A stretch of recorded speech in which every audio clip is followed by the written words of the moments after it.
Por isso, ele enviou a mão que escreveu as palavras da inscrição.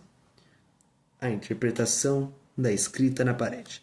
Virando-se para a mensagem escrita na parede, o profeta leu: Mene, mene, tekel, parsin. A mão não estava mais visível, mas as palavras ainda brilhavam com terrível clareza. Segurando a respiração, o povo prestava a máxima atenção enquanto o idoso profeta declarava: Este é o significado dessas palavras. Mené é o Deus que contou os dias do teu reinado e determinou o seu fim. Tekel, foste pesado na balança e achado em falta. E Perez, teu reino foi dividido e entregue aos medos e persas. A proteção de Deus é removida.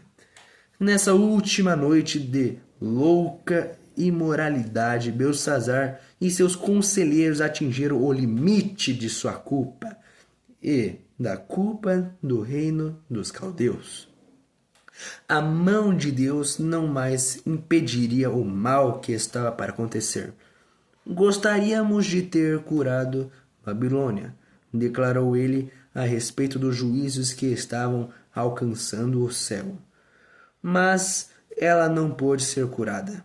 Escrito em Jeremias 51, versículo 9.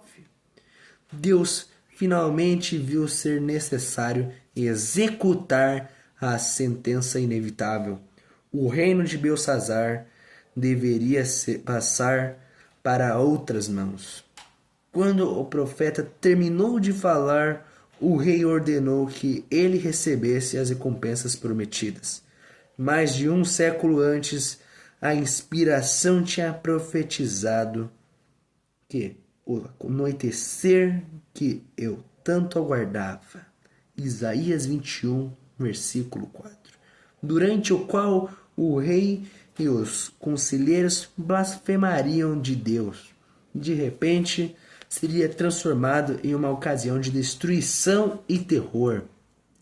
E naquela mesma noite, enquanto ainda estava na sala do banquete, o rei foi informado de que sua cidade inteira foi capturada pelo inimigo. Jeremias, capítulo 51, versículo 31. No exato momento em que o rei e seus nobres estavam utilizando as taças sagradas para beber e louvando aos seus deuses de prata e de ouro, os medos e persas, depois de desviarem as águas do rio Eufrates, marchavam para o coração da cidade desprotegida. O exército de Ciro estava naquele momento em cima dos muros do palácio. A cidade estava cheia de soldados inimigos, como um enxame de gafanhotos. E seus gritos de vitória podiam ser ouvidos acima dos gritos de desespero dos convidados do banquete, que estavam totalmente apavorados. Naquela mesma noite, Belsazar, rei dos babilônios, foi morto, e daria o medo apoderou-se do reino. A profecia se cumpre. Os profetas hebreus descreveram com clareza de que maneira a Babilônia cairia. A Babilônia caiu de repente e ficou arruinada, pois o Senhor é um Deus de retribuição. Ele retribuirá plenamente.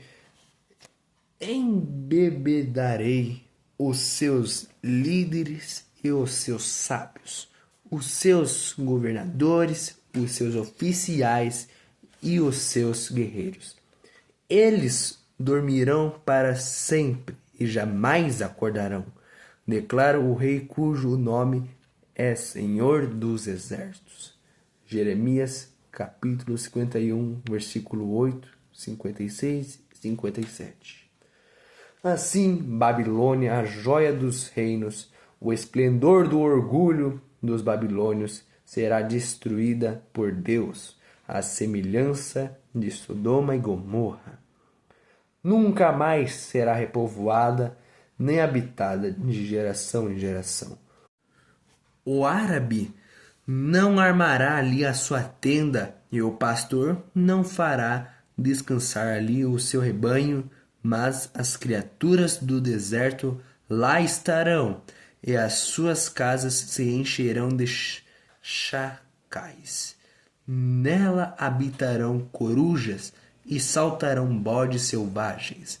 As hienas uivarão em suas fortalezas, e os chacais em seus luxuosos palácios. Isaías 13, versículo 19 a 22. Desça, sente-se no pó, virgem cidade de Babilônia. Sente-se no chão, sem um trono. Você disse, continuarei sempre sendo a rainha eterna, mas você não ponderou estas coisas, nem refletiu no que poderia acontecer. Agora, então, escute, criatura provocadora, que age despreocupada e preguiçosamente em sua segurança, e diz a si mesma, somente eu e mais ninguém. Jamais ficarei viúva, nem sofrerei a perda de filhos. Estas duas coisas acontecerão a você no mesmo instante, num único dia. Perda de filhos e viuvez virão sobre você com todo o peso. Você confiou em sua impiedade? Ele disse, ninguém me vê. Isaías 47, versículo 1, 7 a 10. A profecia apresentou o surgimento e o desenvolvimento dos grandes impérios mundiais, Babilônia, Média Pérsia, Grécia e Roma. A história se repetiu com cada uma delas, bem como com as nações de menor poder. Cada uma delas teve o seu período de prova, cada uma delas fracassou, sua glória desapareceu e seu poder se acabou. As nações rejeitaram os princípios dados por Deus e causaram sua própria ruína. Ainda assim, o soberano plano divino tem sido colocado em ação ao longo dos séculos. Um poder que controla os negócios humanos. Foi isso que o profeta Ezequiel viu quando, diante de seus olhos atônitos, Deus apresentou os símbolos que revelavam um poder que controla os negócios dos governantes terrestres. Rodas que se intercalavam umas nas outras eram movidas por 4 seres viventes, e por cima de tudo havia o que parecia um trono de safira, e bem no alto, sobre o trono, havia uma figura que parecia um homem. Ezequiel, capítulo 1, versículo 26. As rodas estavam em uma formação tão complexa que à primeira vista pareciam estar bagunçadas. Mas elas se moviam em perfeita harmonia. Seres celestiais impulsionavam essas rodas. Da mesma forma, o complicado jogo dos acontecimentos humanos está sob o controle divino. Em meio às lutas e confusões das nações, aquele que se assenta sobre os querubins ainda guia os negócios da terra. Deus tem um lugar específico para cada nação, para cada indivíduo em seu grande plano. Por suas próprias escolhas, as pessoas e as nações hoje definem seu destino, e Deus controla tudo a fim de realizar seus propósitos. Tudo o que a profecia predisse até o presente tem sido registrado nas páginas da história, e tudo quanto ainda está por vir acontecerá no seu devido tempo. Os sinais dos tempos declaram que estamos prestes a testemunhar grandes e solenes acontecimentos. Tudo em nosso mundo está em agitação. O próprio Senhor Jesus profetizou os eventos que aconteceriam antes de sua vinda. Vocês ouvirão falar de guerras e rumores de guerras. Nação se levantará contra nação e reino contra reino. Haverá fomes e terremotos em vários lugares. Mateus capítulo 24, versículos 6 e 7. Governantes e políticos reconhecem que algo grande e decisivo está para acontecer, ou seja, que o mundo se encontra à beira de uma crise sem igual. A Bíblia, e somente a Bíblia, oferece uma visão correta dos acontecimentos, que já estão mostrando seus primeiros resultados. O som da aproximação desses acontecimentos está fazendo a terra tremer e o coração das pessoas parar de bater de tanto terror. Vejam, o Senhor vai arrasar a terra e devastá-la, arruinará sua superfície e espalhará seus habitantes.